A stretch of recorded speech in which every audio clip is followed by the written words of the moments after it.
Ba thì mình xui bông bông đọc thế ngày nay mình trình video bị Spain thành thọ làมันคล้ายๆนะบอยบอลไทยสเปนนี่คือបើកនៅថ្ងៃទី1ខែ4មេសាឆ្នាំ2026បើកជារៀងរហូតបាទស្ពេនច្រើនដល់ខែកញ្ចក់របស់យើងបាទ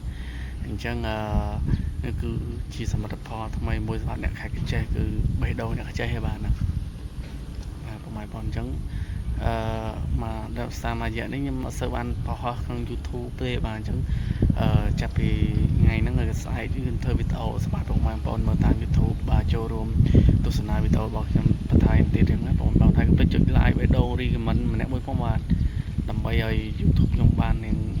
ផ្សព្វផ្សាយខេត្តកញ្ចេះអញ្ចឹងណាបងប្អូនបាទអរគុណវីដេអូមានតែប៉ុណ្្នឹងបាទ